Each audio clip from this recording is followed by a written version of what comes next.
গত পর্বে দেখিয়েছিলাম মেয়েটি সবার কাছ থেকে অপমানিত হয়ে সবকিছু ছেড়ে চলে যায়। এবার স্বামী বাড়ি ফিরেই স্ত্রীকে ডেকে বলে, আগামীকাল যে কাপড়টা পরবে সেটা ইস্ত্রি করে ৩ মিনিটের মধ্যে স্টাডি রুমে দিয়ে আসো। আনসিন এখনো হাসপাতালে আছে, আমি শুধু কাপড় বদলেই বের হব। ঠান্ডা গলায় কথাগুলো বলেই বেরিয়ে যেতে নিলেন শু হাওয়ান, কিন্তু হঠাৎই তিনি থেমে গেলেন। শু হুয়ানিয়ান কোথায়? বাড়ির কাজের লোক ভয়ে কাঁপতে কাঁপতে বলল, স্যার, ম্যাডাম বাড়িতে নেই। কথাটা শুনেই শু হাওয়ানের মুখ অন্ধকার হয়ে গেল। বাড়িতে নেই মানে? কে তাকে বাইরে যেতে বলেছে? এই সময় বাড়িতে না থেকে বাইরে কি করছে সে? কাজের লোক ধীরে বলল, ম্যাডাম কয়েকদিন আগেই বাড়ি ছেড়ে চলে গেছেন। যেদিন আপনি আনসিন ম্যাডামকে দেখতে হাসপাতালে গিয়েছিলেন সেদিনই উনি জিনিসপত্র গুছিয়ে বেরিয়ে যান, তারপর আর ফেরেননি। কথাটা শুনে শু হাওয়ান ঠান্ডা হেসে উঠল। ভালোই অভিনয় করতে শিখেছে দেখছি। আগে তো বুঝিনি এত নাটক করতে পারে। সব সময় ভালো স্ত্রী সাজত, উদার হওয়ার ভান করত, যেন আমি অপরাধ বোধে ভুগি। এখন আবার বাড়ি ছেড়ে চলে গিয়ে আমাকে খুঁজতে বাধ্য করতে চাইছে। অসম্ভব। 2 দিন বাইরে থাকলেই ঠিক কাঁদতে কাঁদতে ফিরে আসবে। কাজের লোক ভয়ে ভয়ে বলল, স্যার, ম্যাডাম একা বাইরে আছেন, যদি কোনো বিপদ হয়। শু হাওয়ান বিরক্ত হয়ে বলল, ওর কিছু হবে না। এত ঠান্ডা নদীতে ঝাঁপ দিয়েও যে মরেনি, সে এখন কিভাবে মরবে? এসব শুধু আমাকে টানার চাল।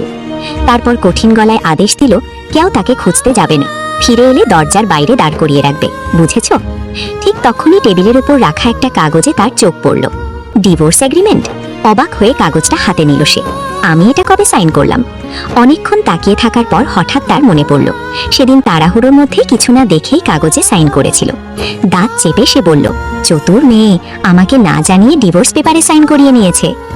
পরদিন সকালে খাবার টেবিলে বসেই সে বিরক্ত হয়ে চামচ ছুঁড়ে ফেলল। এই পায়েস এত বাজে হয়েছে কেন? কাজের লোক ধীরে বলল, স্যার, ম্যাডাম বাড়িতে নেই, তাই আজ রান্নাটা আমি করেছি। মুহূর্তেই পুরো বাড়িটা কেমন ফাঁকা লাগতে শুরু করলো।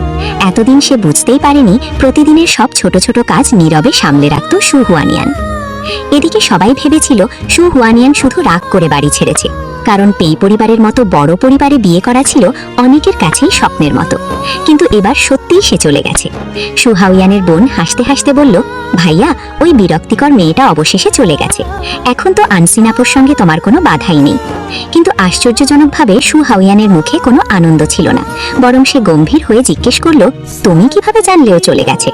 মেয়েটা একটু থেমে বলল, সেদিন পার্টিতে তুমি আমাকে ওষুধ দিতে পাঠিয়েছিলে, তখনই দেখি ভাবি সুটকেস নিয়ে বেরিয়ে যাচ্ছে। শু হাওয়ানের মুখ বদলে গেল। তুমি আগে বলনি কেন? সে তাড়াতাড়ি শু হুয়ানিয়ানের বন্ধুর কাছে গিয়ে জানতে চাইল, হুয়ানিয়ান কোথায় গেছে? বন্ধুটি ঠান্ডা গলায় বলল, তুমি তো ওর স্বামী ছিলে, নিজের স্ত্রী কোথায় গেছে সেটা নিজেই জানো না? তারপর কষ্টভরা গলায় বলল, তুমি তো শুধু তোমার প্রথম প্রেম নিয়েই ভেবেছ, এখন হুয়ানিয়ান চলে গেছে, তোমার তো খুশি হওয়ার কথা। মাথা নিচু করে বলল, আগে আমি ভুল করেছি, যদিও ফিরে আসে আমি সত্যি একজন ভালো স্বামীর দায়িত্ব পালন করব, শুধু একবার সুযোগ চাই। কিন্তু বন্ধুটি তিক্ত হেসে বলল, ভুল বুঝতে এত দেরি হলো? মানুষ একবার ভেঙে গেলে সবকিছু আগের মতো হয় না। সে রাস্তায় পড়ে গেল, বলল, একবার ফিরে এসো। দৌড়ে মায়ের কাছে গেল। মা বলল, তুমি সই করেছো, এখন আফসোস করছো কেন? সে বলল, সব আমার ভুল। অন্যদিকে শু হুয়ানিয়ান শান্তভাবে নিজের জীবন নতুন করে শুরু করেছিল। এতদিন সে শুধু কৃতজ্ঞতার জন্যই সেই বিয়ে টিকিয়ে রেখেছিল। ভালোবাসা অনেক আগেই শেষ হয়ে গিয়েছিল। ঠিক তখনই পেই পরিবারের বড় মহিলা তাকে ফোন করলেন।